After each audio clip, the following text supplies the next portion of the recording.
One boss took me almost 2 hours to slay because I had to get lucky and not trigger his unblockable, nearly undodgeable rock throw attack too many times. Nearly undodgeable rock throw attack too many.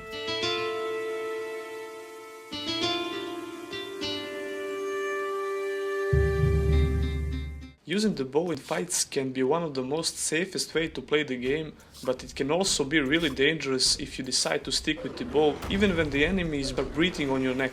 I would say that this is a high risk, high reward playstyle, and it can be really satisfying when you manage to pull it off. I have a couple of different fights in this video I would like to share with you and talk about what I did and how I did it. I mentioned before in my previous videos that I'm playing a ranged character, so I really wanted to make this video. My Jax is level 13 and I'm still a berserker cultivator with a cultivator bow rank 1. Okay, so let's talk about the strengths of this playstyle. When you're firing your bow, you don't have to use your stamina at all, and therefore you can spam it as long as you have the arrows. So this means we can get to use all of our stamina for evading and dodging, which is crucial for this playstyle. I just recently found out you can evade attacks, and this changed the way I played quite a bit. The iframes are pretty decent, and it's really good for a bow user since you can shoot your bow really fast after you evade the attack.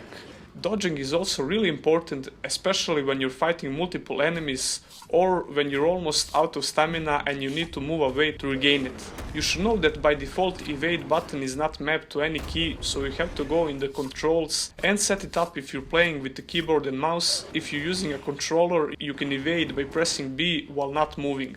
In this example I'm just messing around with the troll here because it will take ages to kill him with this bow, but I wanted to show you how easily you can evade and dodge those big attacks. It just takes a bit of practice. Before you fight an enemy you didn't fight before, I would advise you to see all of his attacks so you can get the idea when you should roll and evade. Fighting smaller and much quicker beasts than a troll can be quite a challenge. I fought Reapers before and I know they can strike really fast and even chain up to 4 attacks, and you're probably gonna get hit at least once unless you're super careful. It's worth mentioning that most beasts have some sort of warning stance even in the battle, like you're able to see here, and I always use that opportunity to stick as many arrows as I can in them while evading and dodging the other one. I'm trying to get the attention of his buddy, but he'll join us eventually. AI detection can sometimes be really buggy. So when you have multiple beasts on your neck, it's almost always better to dodge than invade, unless their attacks are synchronized, which happens in some rare occasions. If you get stuck in a narrow space and you can't dodge sideways, be ready to dodge multiple times, since beasts can close the gap with the second attack really quick.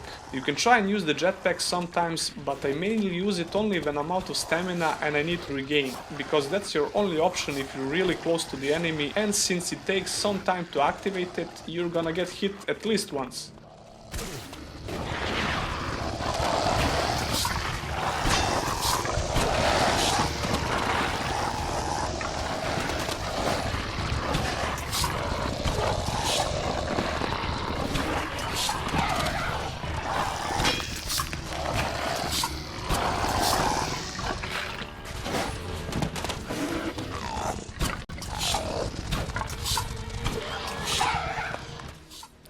The best advice I can give you when fighting similar creatures to this one, like the regular raptors in Idan, they all have this fast front double attack and they use it at the start of the fight, and if you move far away then engage them again. It's really tricky to double evade, so it's more advisable to just dodge them. I really like these creatures for some odd reason, don't ask me why.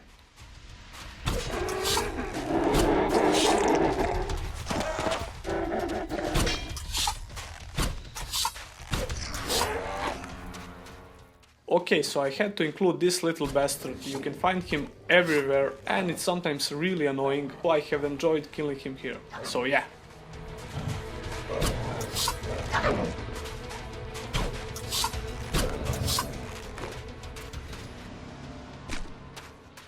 And last but not least, we have a couple of Alps. I have made some mistakes here because I wanted to practice my weights. I'm not that comfortable using it because it's still fresh to me. Now, when you can see you're gonna fight a bunch of humanoid NPCs from far away, there's a lot of approaches with the bow.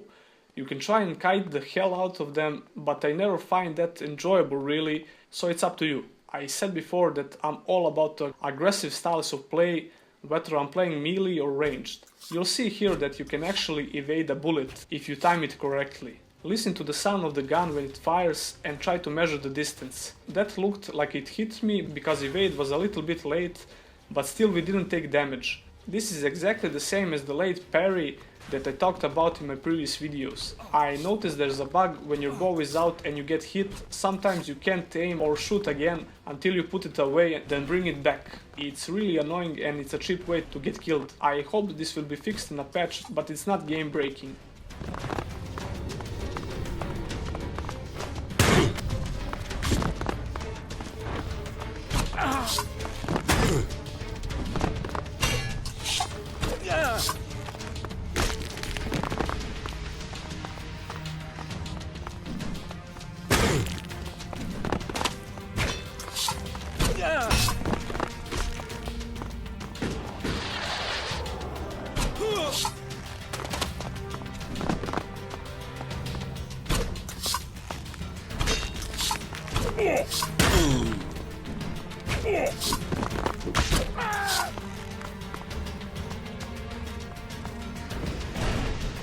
Now when I got those two out of the way, I wanted to show you again that bullet evade.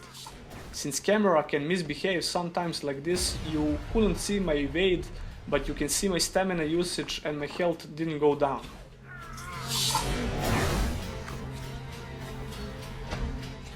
So that will be all for this guide. I hope you found it useful, and if you enjoyed this video, give it a thumbs up, maybe consider subscribing to the channel because I got more Elex stuff coming. See you in the next one.